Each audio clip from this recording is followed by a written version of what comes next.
नमस्कार, जय हिंद, जय भारत। भारतीय अवाम ताकत दल अपने भारतीय भाई बहनों अर्थात अपने देश भारत की जनता अर्थात अपनी भारतीय अवाम से भारतीयता आधारित आपसी श्रद्धा, भारतीयता आधारित आपसी स्नेह, भारतीयता आधारित आपसी प्रेम, भारतीयता आधारित आपसी अखलाक मोहब्बत, भारतीयता आधारित आपसी सहयोग, भारतीयता आधारित आपसी सम्मान, भारतीयता आधारित आपसी एकता, भारतीयता आधारित आपसी भाईचारा तथा भारतीयता आधारित आपसी सद्भाव को समझने व उसे आत्मसात करके वैसा ही आचरण एवं व्यवहार करने हेतु और इसके पूरे देश में प्रचार प्रसार करने हेतु और इसकी अहमियत और महत्व को प्रत्येक देशवासी को समझाकर उसे अपनाते हुए वैसा ही आचरण एवं व्यवहार करने हेतु और प्रत्येक देशवासी को अपना ही भारतीय भाई बहन मानकर, समझकर, अपनाकर उनके साथ वैसा ही और उसी अनुसार आचरण एवं व्यवहार करने हेतु सतत, सदैव और हमेशा अदब के साथ, आदर के साथ अर्ज करता है, विनती करता है। अब हम सभी लोग जो किसान आंदोलन से उपजी हुई जो समस्या है उस पर एक निष्पक्ष चर्चा कर लेते हैं। ये पूरा देश ने देखा होगा कि किस तरह से जो और किसान आंदोलन के विषय में भारतीय जनता दल ने पूरी स्पष्टता से पूरे भारत के लोगों को, आदरणीय भारतीय भाई बहनों को और इस सरकार को भी और सभी संबंधित लोगों को बताया था कि यह किसान आंदोलन किसान का बस एक मुखौटा भर रह गया है। इसमें समाज विरोधी और भारत विरोधी और आतंकवादी तत्वों ने इस पर कब्जा कर लिया है और ये सब झूठ बोलते रहे कि मेरे इसमें कोई राजनीतिक पार्टी नहीं है, कोई आतंकी नहीं है।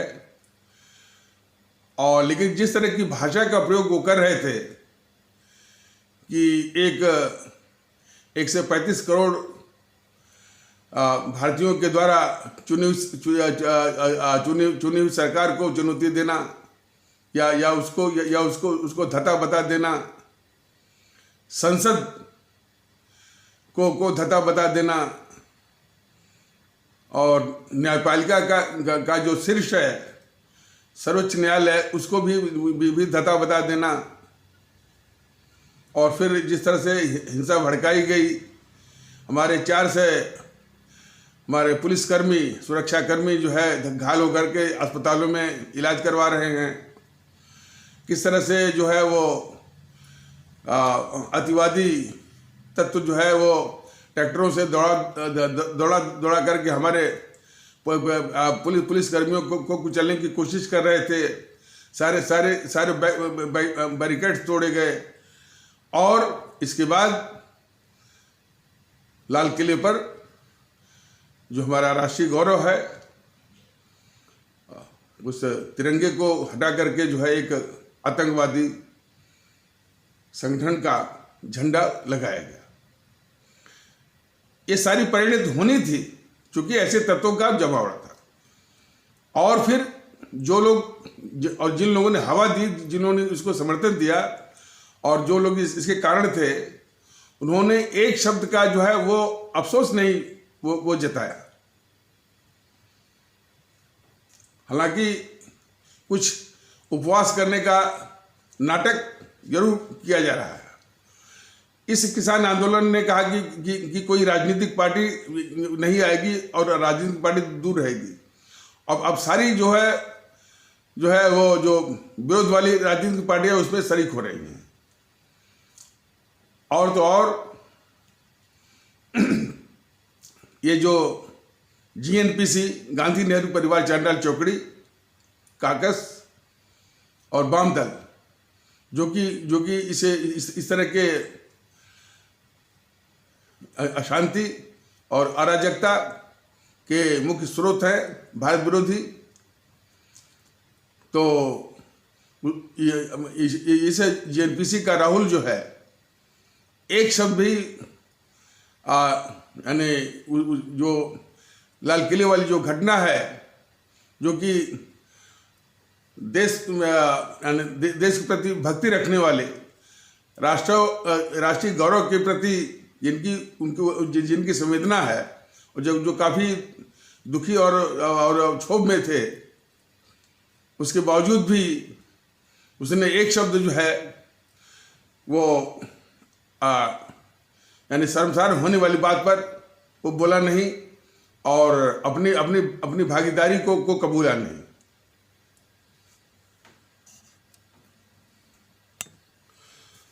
तो इसमें दो बातें हैं मुख्यतः। तो एक तो जो इतनी हिंसा हुई और हमारे 4 से जो है पुलिसकर्मी, दिल्ली पुलिस के सुरक्षाकर्मी जो है घायल होकर के अस्पतालों में उनका इलाज चल रहा है। और ये जेएनपीसी का, गांधी नेहरू परिवार चांदा चौकड़ी काकस का राहुल जो है एक शब्द भी उसको इस पर बोला नहीं। उल्टे ये कह रहा है कि हम जो है इसको बता करके पूरे देश में आग लगवाएंगे। अब सवाल यह है कि जो सत्ताधारी बीजेपी के लोग हैं, भारतीय जनता पार्टी के लोग हैं,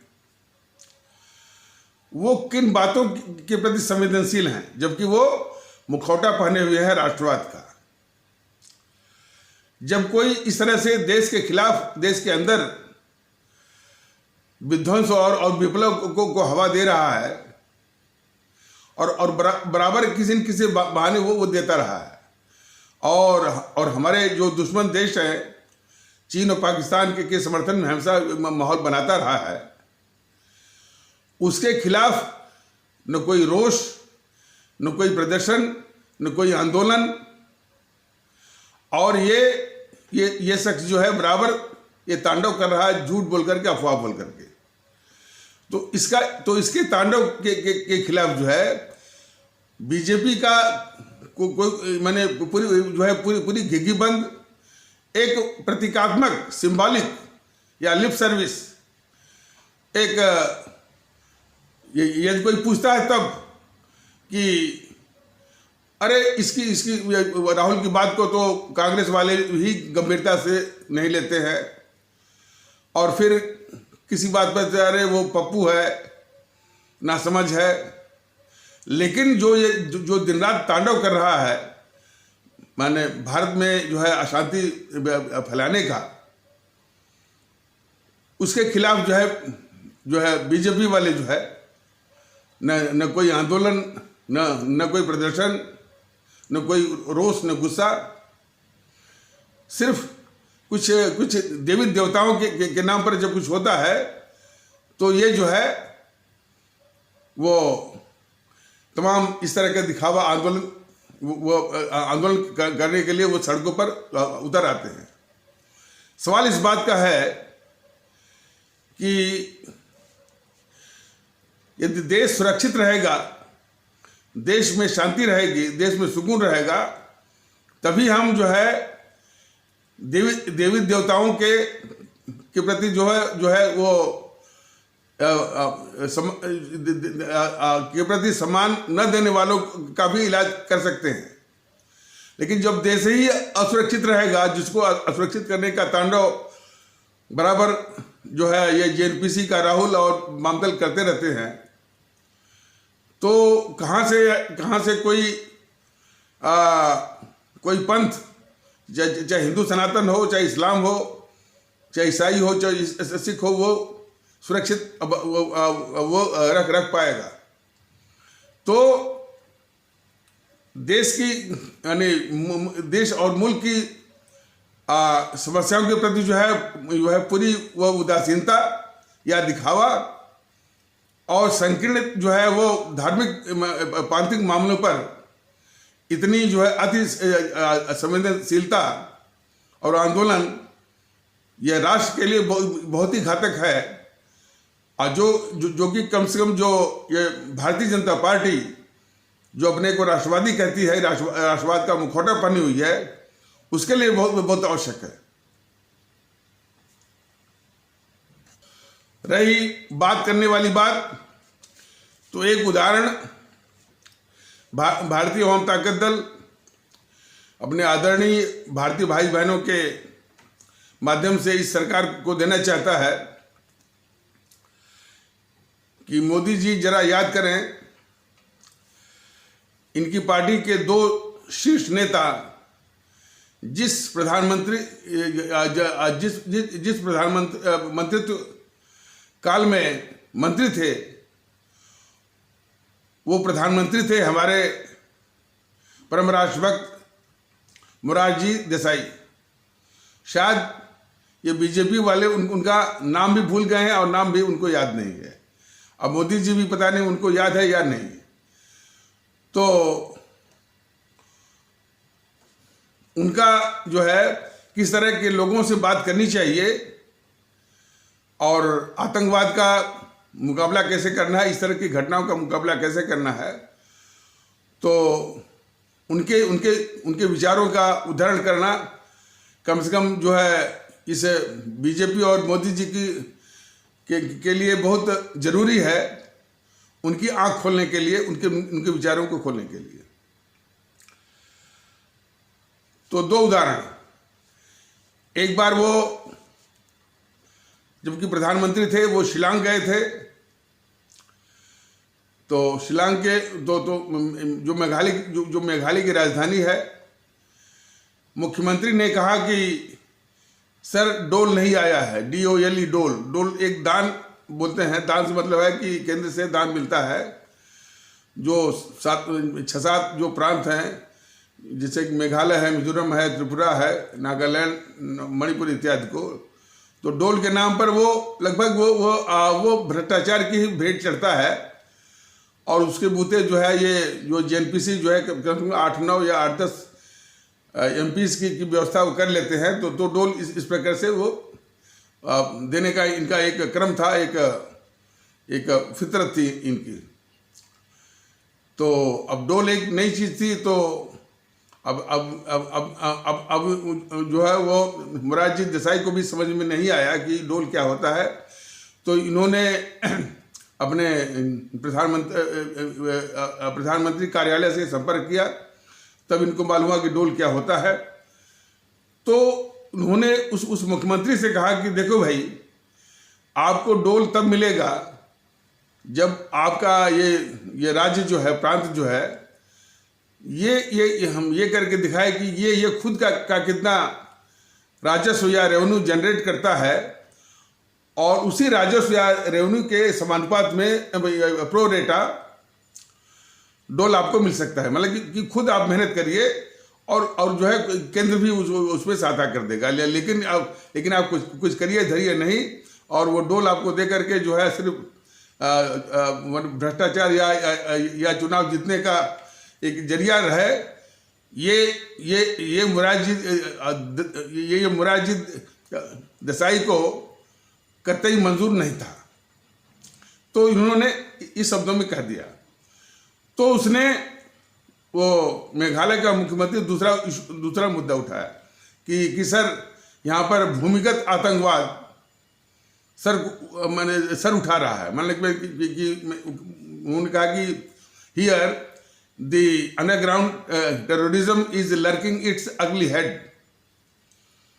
तो उन्होंने पूछा, मोरारजी देसाई ने उस मुख्यमंत्री से पूछा कि आप क्या कर रहे हैं इसके विरुद्ध।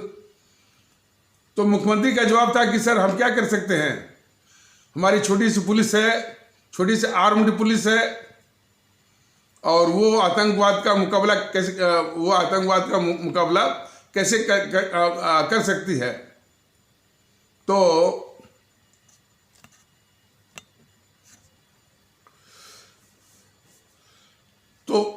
मोरारजी देसाई ने उस मुख्यमंत्री से कहा कि उस मुख्यमंत्री से ये नहीं कहा कि ठीक है हम सेना भेज देंगे, बीएसएफ भेज देंगे, सीआरपीएफ भेज देंगे और पैरामिलिट्री फोर्सेस भेज देंगे। उन्होंने ये नहीं कहा। उन्होंने कहा कि आप एक सामान्य सभा बुलाइए, जनरल मीटिंग बुलाइए जनता की, एंड आई विल एड्रेस, और मैं उसको संबोधित करूंगा। और उन्होंने अंग्रेजी में कहा, उसको मैं कह देता हूं, फिर उसका जो हिंदी रूपांतरण है उसको भी मैं बताऊंगा। उन्होंने कहा कि the land of North East is the land of India, the land of North East is the land of India, and in it only Indians can resided.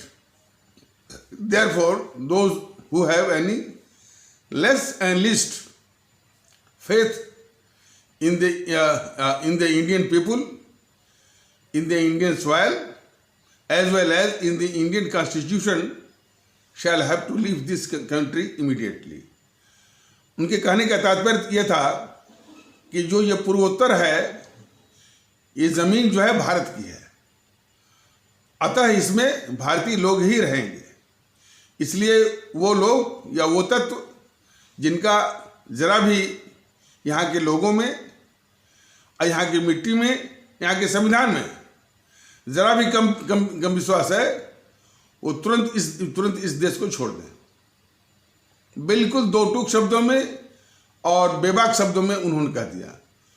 Morarji Desai को न तो कोई सेना भेजना, न तो कोई सेना भेजनी पड़ी और न कोई पैरामिलिट्री फोर्स। इनकी इस बेबाकी से ही वो आतंकवाद जो है वो हिम्मत तोड़ गया।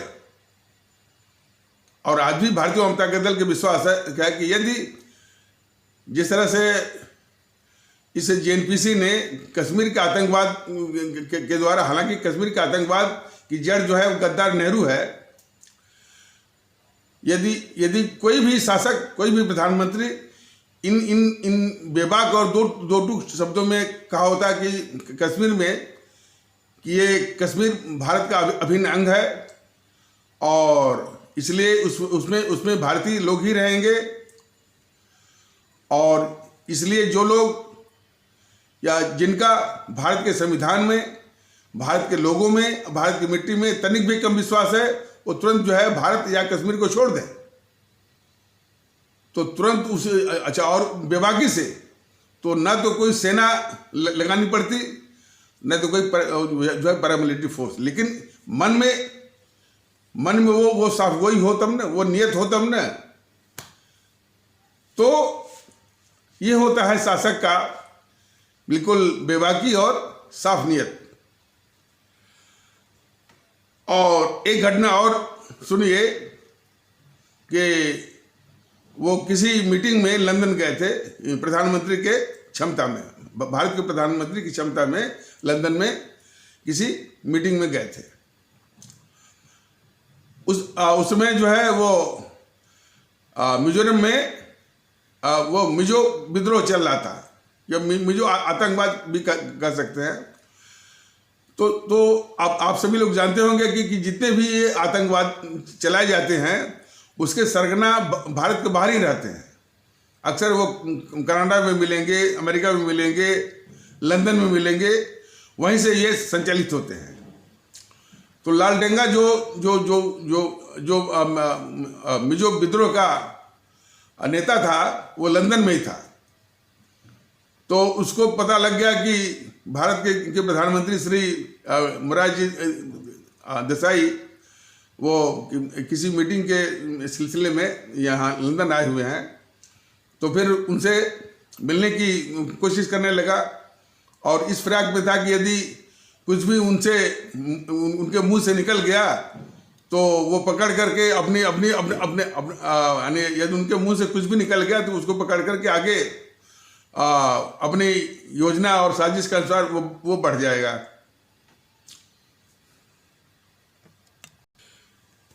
तो जब मीटिंग लंबी चलती है तो उसमें ब्रेक हो जाता है। तो ब्रेक में आपस में जो हेड ऑफ स्टेट्स हैं आपस में कुछ अपनी पर्सनल बातें भी करते हैं। तो जो ही ब्रेक में तब तक ये लालटेंगा आया और अंग्रेजी में कहा। उसका जो है हिंदी रूपांतरण भी मैं कह दूंगा। तो उसने बोला कि sir, I am Lalthanga and I want to discuss few of the issues of the North East India. Lalthanga का नाम मैंने उसका कहना था कि मैं लालटेंगा हूँ और मैं कुछ जो है वो नॉर्थ ईस्ट भारत के या पूर्वोत्तर भारत के कुछ मुद्दों पर बात करना चाहता हूँ। तो लालटेंगा का नाम सुनते ही मोरारजी देसाई के दिमाग में यह बात आई या स्ट्राइक किया कि इस बंदे को भारत की नागरिकता नहीं मिली है, या मतलब कि भारत का नागरिक नहीं है। मोरारजी देसाई ने उसकी इसी दुखती इसी कमजोर नब्ज को दबाया और पूछा अंग्रेजी में कि आर यू इंडियन। तो उसको बोलना पड़ा कि नो सर। तो उन्होंने तुरंत उसको इस बात वो स्नैप कर दिया, काट दिया, कहा कि then don't waste my time here. तो मेरा समय यहाँ पर जो तुम बर्बाद मत करो। बस उसको भगा दिया लालटेंगा को। जरा देखिए, ये कश्मीर के आतंकवादी, कश्मीर के अलगाववादी बराबर भारत के खिलाफ बोलते रहे और ये जेएनपीसी वाले बैठ करके दिल्ली में अलगाववादियों से बात करनी है, आतंकवादियों से बात करनी है और पाकिस्तान से बात करनी है। जरा इस मानसिकता को जरा देखे। मोरारजी देसाई ने उसको भगा दिया सिर्फ इसी बात कि तुम इंडियन नहीं हो। तो अब इसके आगे जरा देखिए। तो जिस लालटेंगा को मोरारजी देसाई ने भगा दिया, वही लालटेंगा जब मरता है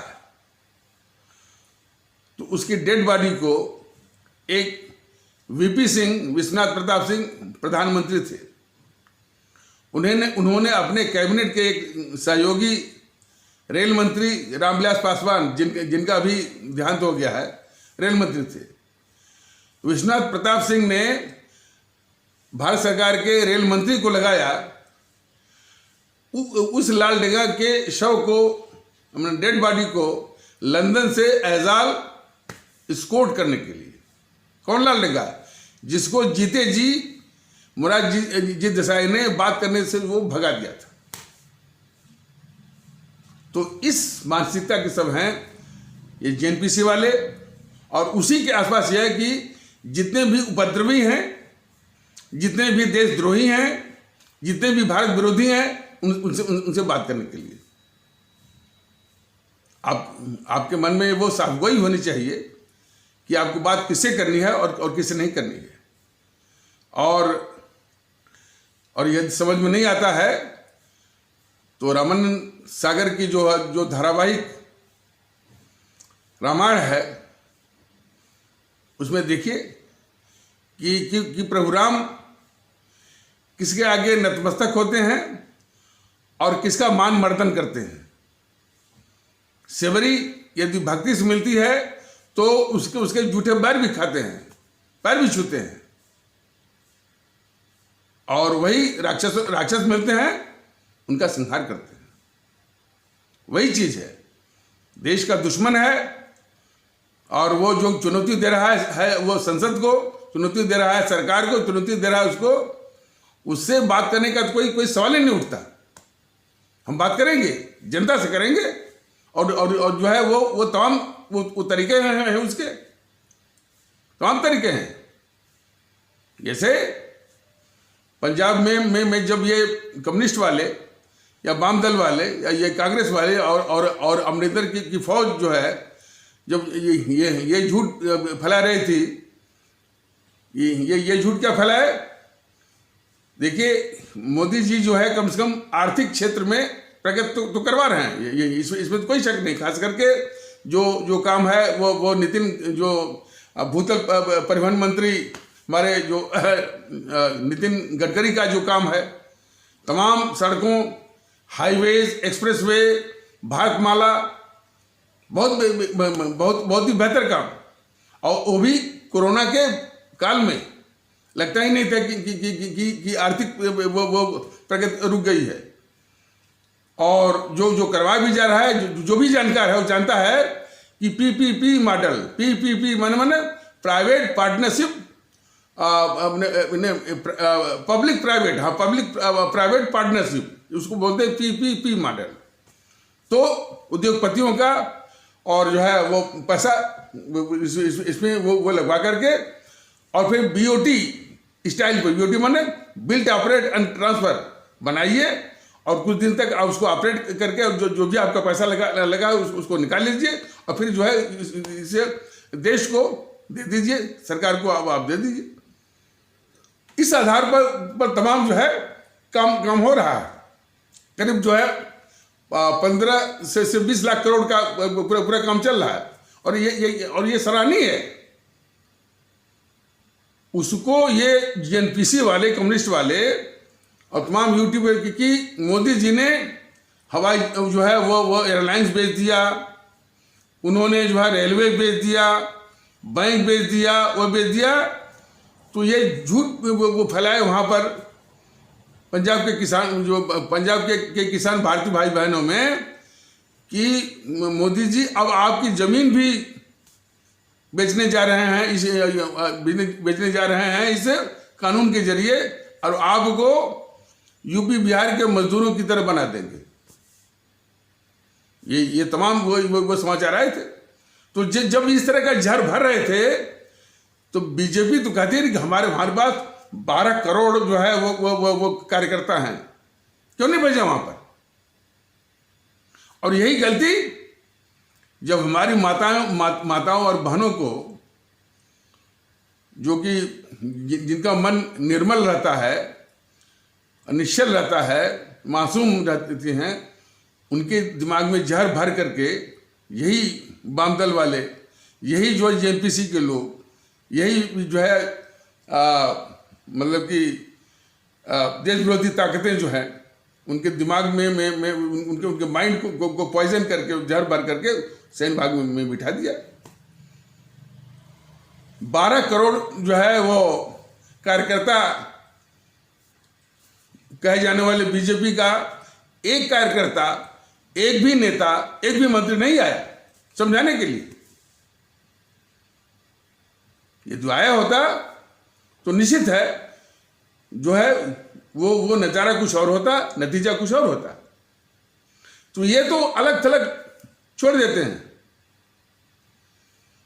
और तो और दूर से ही करंट लगाते हैं। हालांकि वो करंट का जवाब मिल गया था अमित शाह को दिल्ली के चुनाव में, जब जो करंट लगा रहे थे उल्टा करंट उनको लग गया, हार गए।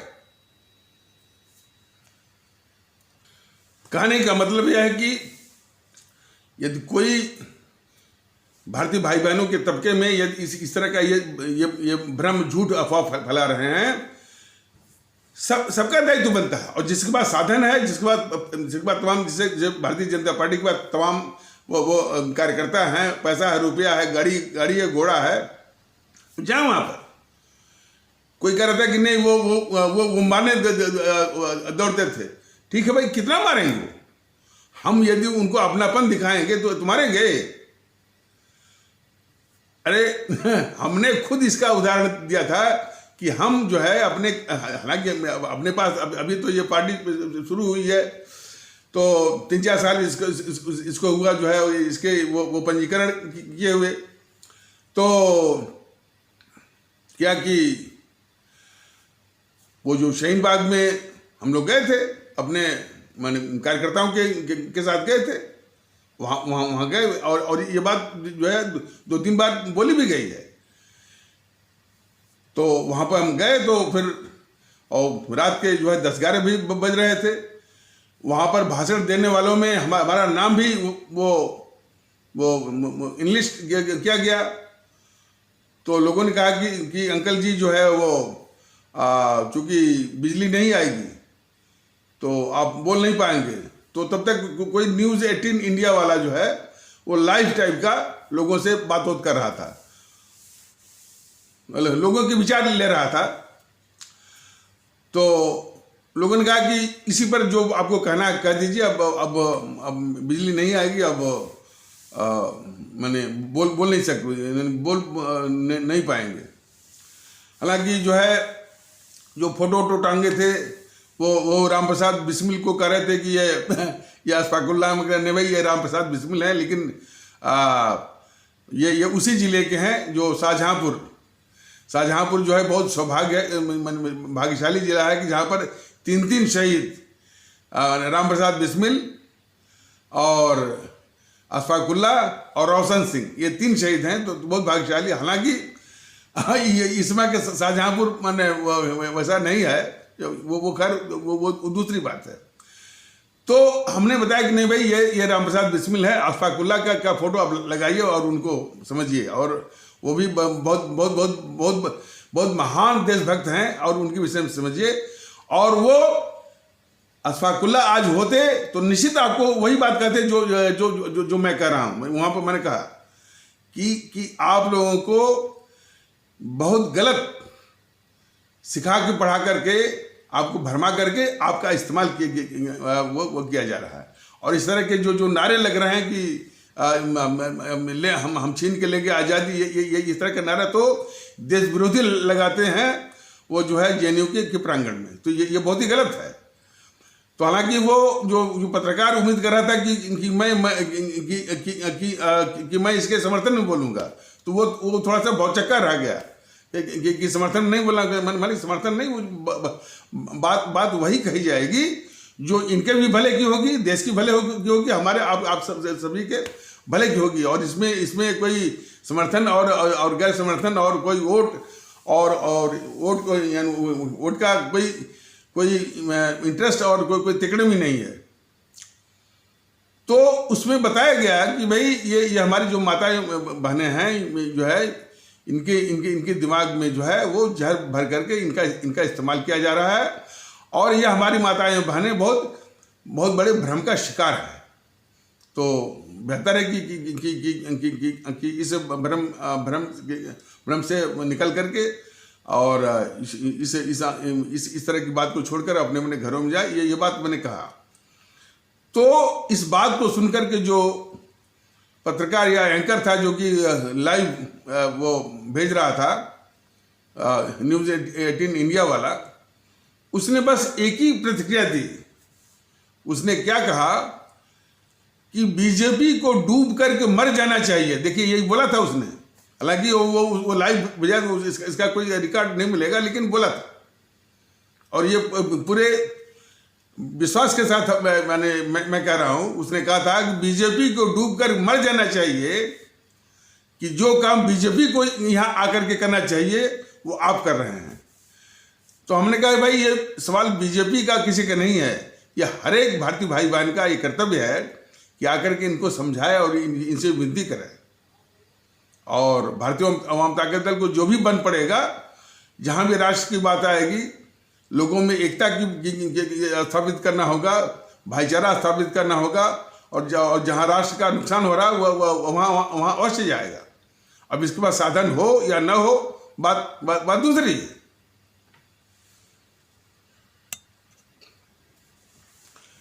तो मतलब कि जरा कल्पना करिए, जिस माहौल को ये गद्दार राहुल हवा दे रहा हो और जिसकी परिणत इसमें हुई हो कि अगर हमारे जो राष्ट्रीय गौरव तिरंगे झंडे का अपमान किया गया हो, ऐसे माहौल से क्या बात करना भाई। जरूरत तो इस बात की है कि राहुल जैसे गद्दार का इंतजाम करना, जो कि ये मोदी सरकार और मोदी जी बिल्कुल न करने पर वो तुले हुए हैं,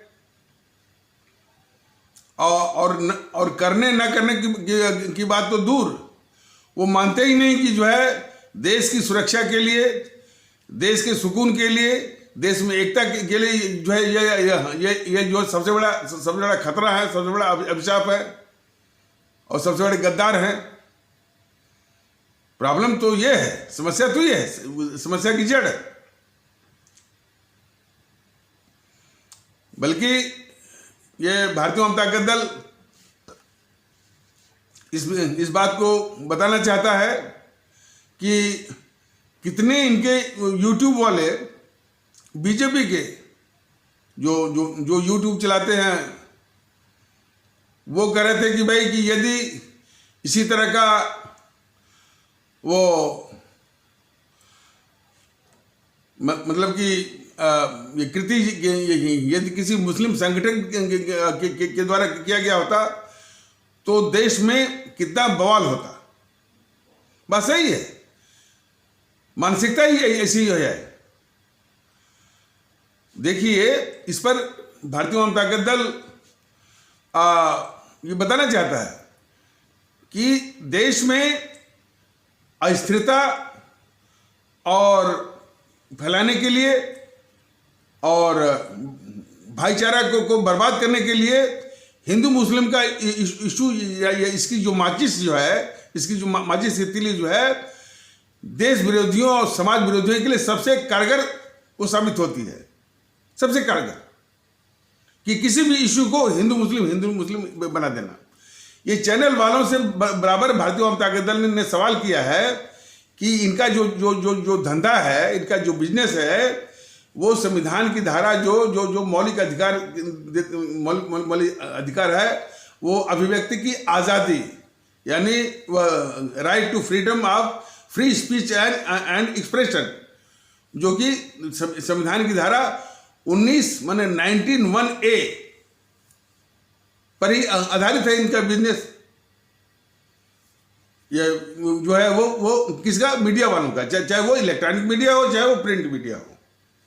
लेकिन ये हर वक्त ये मीडिया वाले, चाहे इलेक्ट्रॉनिक हो चाहे प्रिंट वाले, संविधान का, जिस संविधान की धारा पर इनका बिजनेस चल रहा है, हर वक्त जो है उल्लंघन करते हैं। जबकि संविधान आदेश देता है हम भारत के लोग, we the people of India, वहां पर हिंदू मुस्लिम है ही नहीं, लेकिन हर वक्त जो है ये हिंदू मुस्लिम किए रहते हैं। दुखड़ा तो ये है। इसीलिए ये चैनल वाले इतने बड़े गद्दार, इतने बड़े देश के दुश्मन और भारत के आंतरिक सुरक्षा के लिए खतरा, वो राहुल को इस देश का गद्दार नहीं मानते। ये प्रॉब्लम, तो उसका एक नमूना आपको बताया जा रहा है। उसका कोई जो है वो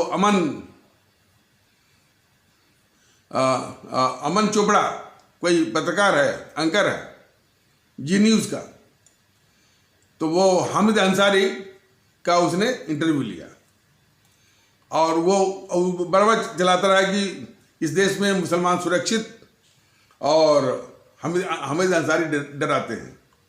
यदि इस तरह का चलाओगे तो क्या हिंदू मुस्लिम का ये वो जो है वो तिली नहीं, वो तुम वो जला रहे हो। अब ये जी न्यूज़ वाला जो कि अपने को बहुत राष्ट्रवादी और देशभक्त के रूप में पोज करता है, दिखावा करता है, दम बढ़ता है, उसकी असलियत जरा देखिए आप लोग। वो ये नहीं बता रहा है कि ये हामिद अंसारी जो कि उपराष्ट्रपति रहे हैं महोदय, ये घोर कम्युनिस्ट हैं। यूपीए की सरकार तक, पूरे कार्यकाल तक, 10 साल तक जो है कम्युनिस्टों ने इस हामिद अंसारी को उपराष्ट्रपति बनवाया है। ये घोर कम्युनिस्ट का है, ये कम्युनिस्ट का है महोदय हामिद अंसारी। और हामिद अंसारी के विषय में जब वो भारत के राजदूत थे ईरान में, तो एनके सूद एक ऑफिसर हैं, वो बराबर बताते हैं कि इनका कंडक्ट जो है हमेशा डाउटफुल रहा है।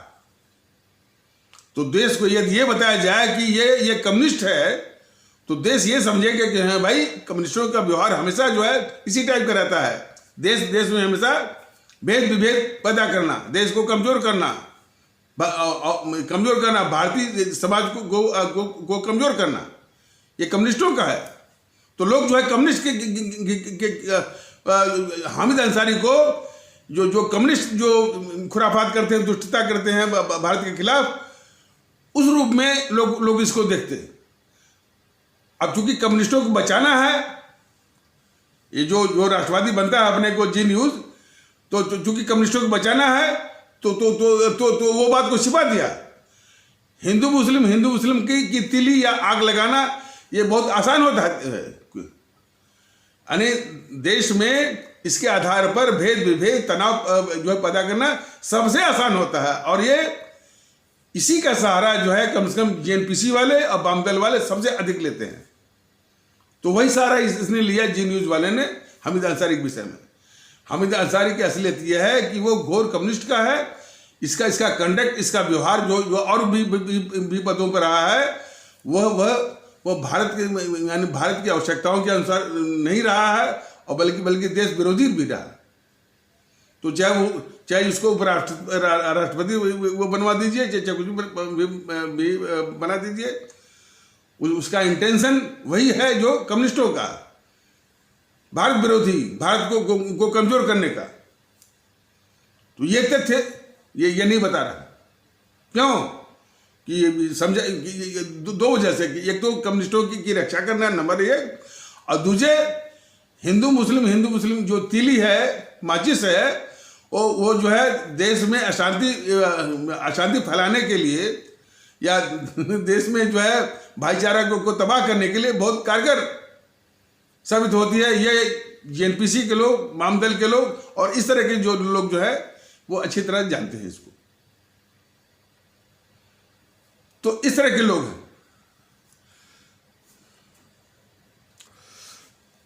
एपीजे अब्दुल कलाम तो महान वैज्ञानिक भी थे, इसरो के और तमाम मिसाइलों के लिए, भारत के लिए वो इजाद भी किए थे, और बहुत बड़े देशभक्त भी थे। इसके अलावा और भी इस्लाम आस्था वाले भारतीय भाई बहनों के समाज से लोग उपराष्ट्रपति, राष्ट्रपति हुए हैं, जैसे जस्टिस मोहम्मद हिदायतुल्लाह, और खास करके जब वो चीफ जस्टिस ऑफ इंडिया थे, भारत के मुख्य न्यायाधीश थे, उनका बहुत मार्वेलस जजमेंट भी है प्रीव्यू पर्स को माने ये समाप्त करके बहुत वो तमगा वो लूटना चाह रही थी, जो ये गद्दार जो वो इंदिरा, तो इसने फटाफट जो है लोकसभा से पारित तो करवा दिया, राज्यसभा में एक वोट से गिर गया वो। और बीबी गिरी को ये बनवाई थी, और बीबी गिरी जो कि जब राष्ट्रपति का जो चुनाव था तो बीबी गिरी कांग्रेस के कैंडिडेट नहीं थे। इसने इंदिरा ने कांग्रेस के कैंडिडेट जो है वो नीलम संजीवा रेड्डी को हरा करके अपना कैंडिडेट को इसने राष्ट्रपति बनवा दिया, इंदिरा गांधी ने। तो उसी को भुनाया उसने कि जो यानी प्रीव्यू पर्स को खत्म करने वाला जो विधेयक था, जो कि राज्यसभा में एक वोट से गिर गया था, फिर भी इसने जो है बीबी गिरी से साइन करवा दिया, और वही चैलेंज भी हो गया वो सुप्रीम कोर्ट में। और शायद इतिहास में पहली बार क्योंकि राष्ट्रपति जाकर के पेश भी हुआ था बीबी गिरी, शायद जहां तक हमको याद है। तो बहुत एक मार्वेलस फैसला यानी भारतीय जो है सर्वोच्च न्यायालय के इतिहास में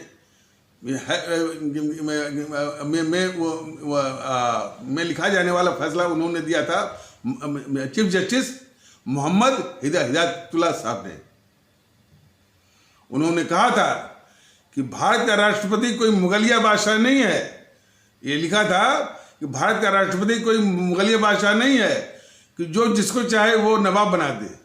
भारत का राष्ट्रपति भारत के संविधान से बधा हुआ है। क्या तमाचा मारा है उसको जो है सुप्रीम कोर्ट ने जो है वो प्रेसिडेंट के मुंह पर। तो ऐसा फैसला देने वाले भी जो है थे हमारे जस्टिस मोहम्मद हिदायतुल्लाह साहब। और एक बात और है कि जस्टिस मोहम्मद हिदायतुल्लाह साहब को और नीलम संजीवा रेड्डी को, जिसको कि इंदिरा हरवाई थी, जो कि कांग्रेस के ऑफिशियल कैंडिडेट थे प्रेसिडेंट के, तो नीलम संजीवा रेड्डी को राष्ट्रपति और जस्टिस मोहम्मद हिदायतुल्लाह साहब को उपराष्ट्रपति, दोनों को मोरारजी देसाई ने निर्विरोध यानी माने आजाद भारत के इतिहास में पहली बार और आखिरी बार ऐसी घटना आई कि दोनों को निर्विरोध इन्होंने चुनवाया। ऐसे ऐसे काम किए हैं, लेकिन इन कामों को मोदी जी को याद नहीं है, बीजेपी वालों को याद नहीं है। सिर्फ जो है ये पूजा करेंगे इंदिरा की, गद्दार नेहरू की, ये धंधा समूह का और वही मानसिकता। तो जस्टिस मोहम्मद हिदायतुल्लाह साहब, जो कि उपराष्ट्रपति रहे, हमारे राष्ट्रपति रहे जाकिर हुसैन साहब, फखरुद्दीन अली साहब, किसी ने भी जो निष्ठा इसने दिखाई हामिद अंसारी ने, चूंकि ये कम्युनिस्ट वाला था, ऐसा किसी ने नहीं बोला। और उसकी बात को जी न्यूज़ वाले नहीं बोलेंगे, क्योंकि और भी लोग इन बड़े बड़े ये पदों पर रहे हैं, कभी नहीं कहा। और जरूरत इस बात की थी कि इसकी कम्युनिस्ट वाली जो है पृष्ठभूमि के विषय में देश को अवगत करा गया होता, तो देश जो है हामिद अंसारी को किसी और निगाह से देखता और समझता कि हाँ, कम्युनिस्ट वाले चाहे वो किसी भी रूप में हो, चाहे वो उपराष्ट्रपति भी बन जाए, तब भी उनकी जो नीयत खोटी है वो जाती नहीं है देश के खिलाफ। ये समझने की आवश्यकता है। लेकिन ऐसा नहीं करते चैनल वाले भी इस देश के शत्रु हैं, बहुत बड़े खतरनाक दुश्मन हैं। और कुछ तो जो है बिल्कुल सीना तान करके जो जेएनपीसी है, गांधी नेहरू परिवार चंद्राल चौकड़ी काकस, उसके समर्थन में माहौल बनाते हैं, जैसे कि एनडीटीवी है, न्यूज़ 24 है, आज तक वाले हैं। और कुछ जो है राष्ट्रवादी अपने को कहेंगे, देशभक्त कहेंगे, लेकिन काम वही करेंगे, वो भी जेएनपीसी के ही वाम दलों के बड़े शातिर किस्म के एजेंट हैं। तो समस्या यहाँ पर है, हमारे देश को, देश के लिए और हमारे आदरणीय भाई बहनों के लिए। तो इन्हीं आवश्यक शब्दों के साथ इस आवश्यक परिचर्चा को यहीं पर विराम दिया जाता है। तब तक के लिए नमस्कार, जय हिंद, जय भारत।